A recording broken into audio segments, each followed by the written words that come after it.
छत्रपती संभाजीनगरमध्ये भाजपच्या नेत्यांना ताब्यात घेतलेलं आहे, कारण काँग्रेसच्या कार्यालयासमोर त्या ठिकाणी भाजपचे नेते आंदोलन करत होते.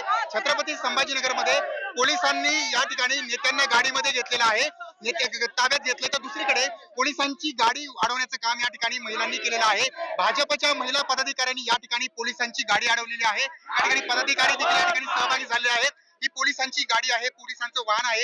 यामध्ये भाजपचे पदाधिकारी, नेते, मंत्री, माजी खासदार आणि त्यासोबतच इतर महत्त्वाचे पदाधिकारी सहभागी झालेले आहेत. छत्रपती संभाजीनगरमध्ये काँग्रेस कार्यालयाच्या समोर आंदोलन केल्याच्या नंतर या ठिकाणी आक्रमक पवित्रा जो आहे तो आपण पाहतोय. या ठिकाणी आपण पाहतोय या ठिकाणी शीटवर जे आहे ते भाजपचे मंत्री अतुल सावे बसलेले आहेत.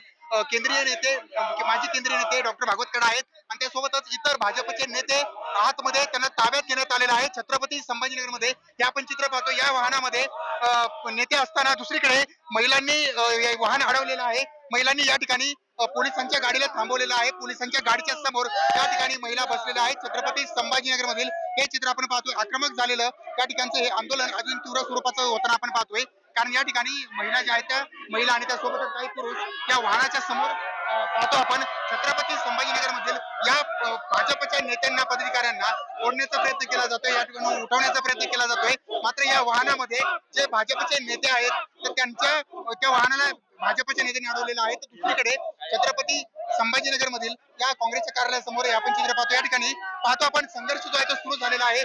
भाजपच्या नेत्यांना या ठिकाणी उचललं जातंय, भाजपच्या कार्यकर्त्यांना, पदाधिकाऱ्यांना या ठिकाणी उचललं जातंय. पोलीस एकेकाला घेऊन या ठिकाणाहून निघालेले आहेत. छत्रपती संभाजीनगरमध्ये काँग्रेस कार्यालयाच्या समोर भाजप नेत्यांनी जे काही आंदोलन केले त्यानंतर या कार्यकर्त्यांना, आंदोलकांना पोलीस ताब्यात घेत आहेत. छत्रपती संभाजीनगरचा आपण चित्र पाहतोय. या ठिकाणी झटापट जी आहे ती सुरू झालेली आहे. आंदोलकांना एकेकाला खेचून घेतलं जात आहे. दुसरीकडे छत्रपती संभाजीनगरमध्ये हे तीव्र आणि आक्रमक स्वरूप जे आहे ते आंदोलनाचं प्राप्त झालेलं आहे. शहागंज परिसरामध्ये हे सुरू झालेलं आंदोलन जे आहे ते आपण पाहतोय. पोलीस एकेकाला ताब्यामध्ये घेत आहेत. या ठिकाणावरून आंदोलकांना गाडीमध्ये भरलं जात आहे. आता महिला ज्या ठिकाणी बसलेल्या आपण पाहतोय, घोषणाबाजी आंदोलक त्या ठिकाणी एकत्रित आलेले आहेत. आंदोलकांना ताब्यात घेतलेलं आहे आणि हे जे वाहन आहे या वाहनामध्ये भाजपचे नेते आहेत आणि त्या नेत्यांना या ठिकाणी न्यायचं आहे, तर ती वाहनांना या ठिकाणी अडवलेलं आहे. छत्रपती संभाजीनगरमध्ये काँग्रेसच्या या कार्यालयासमोर हे आंदोलन सुरू होतं, तर संघर्ष निर्माण व्हायला लागलेला होता. त्यामुळे तो संघर्ष निर्माण होऊ नये किंवा त्याला तीव्र स्वरूप प्राप्त होऊ नये त्यासाठी छत्रपती संभाजीनगरमध्ये या आंदोलकांना ताब्यात घेतलेलं आहे. आपण पाहतो या वाहनामध्ये आंदोलक आहेत, आंदोलकांना ताब्यात घेतलेलं आहे आणि त्या ठिकाणी घोषणाबाजी या ठिकाणी सुरू केलेली आहे.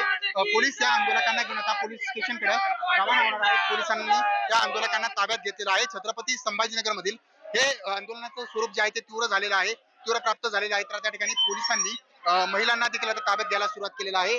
महिला पदाधिकाऱ्यांना देखील आता ताब्यात घेतलं जात आहे. एक एक महिला पदाधिकारी आता या ठिकाणावरून ताब्यात घेऊन पोलीस आपल्या वाहनामधून पोलीस स्टेशनकडे रवाना करतायत. छत्रपती संभाजीनगर मधील आंदोलनाचं स्वरूप जे आहे ते तीव्र झालेलं आहे. एकेकाला ताब्यात घेतलं जात आहे. आपण पाहतो या ठिकाणी आंदोलक जे आहेत ते एकेकाला ओढत ओढत पोलिसात घेऊन चाललेले आहेत. काँग्रेसचं कार्यालय आहे. एकीकडे राहुल गांधींच्या विरोधामध्ये भाजपनं आंदोलन सुरू केलेलं होतं आणि त्यानंतर एक एक भाजपच्या महिला पदाधिकाऱ्याला, भाजपच्या नगरसेविकांना आता ताब्यात घेतलं जातंय. छत्रपती संभाजीनगरमध्ये तीव्र स्वरूप जे आहे त्या ठिकाणी प्राप्त झालेलं आहे. आंदोलन आता मोठ्या स्वरूपाचं झाल्याच्या नंतर आंदोलकांना ताब्यात घेतलं जातंय, कारण या वाहनामध्ये अतुल सावे आणि त्यासोबतच इतर डॉक्टर भागवत कराड असतील, इतर नेते आहेत, त्यांनी ताब्यात घेतल्याच्या नंतर आता हे तीव्र स्वरूप आंदोलनाचा प्राप्त झालंय.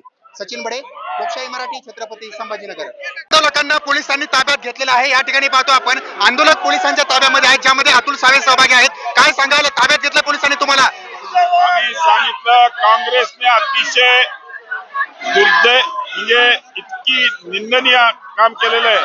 पंतप्रधानांच्या घरासमोर मोर्चा करणं हे काही बरोबर नाही आणि त्यांनी जे घोषणाबाजी केली ती अतिशय दुर्दैवी गोष्ट आहे. आपण पाहतो या ठिकाणी अतुल सावे यांच्या